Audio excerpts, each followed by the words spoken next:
Hey everyone, Tom here again. This is an ADNT Part 2 video. ADNT is a gold mining exploration penny stock. I forgot to mention a couple things when I talked about it in the first video, and I'm going to go over that right now, and then just a couple general thoughts about penny stock, gold penny mining penny stocks in general. Um, what's interesting about ADNT is that it has this large tradable void between 50 cents, roughly between 50 cents and about $2. Basically, what that means is that there's little, if no, or almost no resistance between those points. So what that means is that price has the potential of traveling pretty rapidly in that zone. This is the zone between 50 cents and $2, and you can see here it's just a straight line down move here. Um, that's important because it kind of gives you an idea of how fast price can move between this zone here. But obviously we're not in that zone yet. I believe eventually we will get into that zone. How long that's going to take, I just don't know at this time. But it's a really important point because a lot of times you see penny stocks have messy trading, all kinds of rallies and messy price action. Um, in a history, in the trading history, and so when a new rally starts, it can be tough and cumbersome for a stock to get through all that previous trading activity. But in the case of ADNT, it has this huge tradable void between 50 cents and about $2. So I think that's kind of important, and it's one of the things that I like to see in pretty much any setup, not just penny stocks. So that's one of the points I wanted to make. As far as the daily action today, there's not too much to add other than it looks like we're just churning here. We're churning at previous resistance. We're holding ground pretty well. Whether or not this can evolve into an upside breakout next week remains to be seen. Predicting these things on a very short-term basis is extremely difficult. But if I had to guess, I would say it is ripe for a breakout. And today is simply a consolidation day, February 24th, 2012. It's a low volume consolidation under resistance, which is pretty common. So, you know, I can probably tip my hat for a breakout within the next couple of weeks. But again, short-term timing is extremely difficult. Let's see. The other point I want to make is the actual gold price. Now, this is the GLD. GLD, which is the gold ETF. The gold ETF completed this is called a bullish butterfly here. It's a Fibonacci pattern.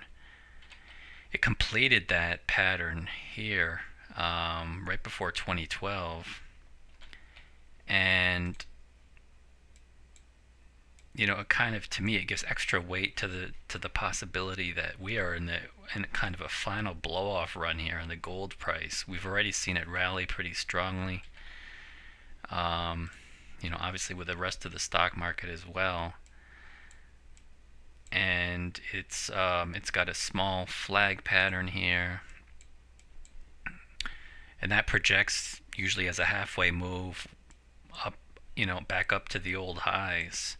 You probably see some consolidation at the old highs, but then you'll probably see a blow off up into the 2000 price, and then eventually higher. But now this is going to take some time. The gold price, it moves slow. I mean, it almost trades like a currency. And if you've ever looked at a currency chart, They don't trade like small cap stocks. They take their time. They back and fill. They make 1 month, sideways ranges sometimes. So there's a lot of patience necessary to see the gold price fulfill its ultimate objective. But at least for now, it does look to me like the gold price is going to get up back to its old highs and then blast higher above 2000 in a blow off speculative run. Now, this could take, you know, the rest of this year to get that done. It's going to take some time. So the point I wanted to make about the gold price relative to penny stocks, it's not a one-to-one relationship. You can't. I don't think one can expect the penny stocks to move completely in sync with the gold price. Like, for example, a Gold Corp or a Barrick Gold would, a very large producing company that is producing gold. But what I have noticed is that when the gold price evolves into a breakout to a new all-time high, in this case it would be above roughly 1900 gold or 185 in the GLD.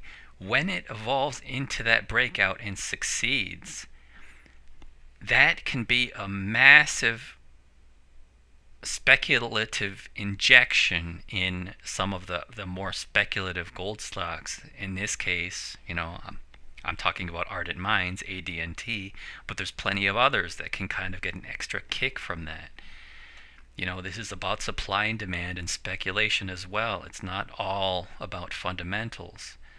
So to me, just me personally, it makes no sense to sell my current position in ADNT until I see the gold price, break above to a new all-time high. I want to be in ADNT when the gold price breaks to new all-time highs, and then I'll see what it does and see if it can sustain it and kind of get an exciting move going north, because I think that's when we'll probably see more of a kicker in some of these penny gold stocks. That's really the main point I want to make relative to the gold price and how it relates to penny stocks. Again, it's not a one-to-one relationship, but you can just try to gauge when the major indexes break to new highs. It tends to be an extra kicker to penny, certain mining penny stocks. Definitely not all of them. I mean, the penny stock mining chart, it has to have some favorability or some structure there that puts it in the best position to take advantage of an index move in the gold price. So you do have to kind of be selective as well. Let's see. I think that's the main point I want to make. Those 2 points. As far as I'm concerned, this is still steady as she goes. Patience is on the side here of ADNT, and I think this is going to be working higher within the next few weeks. So that's the second update. Maybe I'll do a third one if there's enough interest, and we'll see how this goes from here. Again, this is Tom from bestonlinetrades.com. Thanks and have a great day.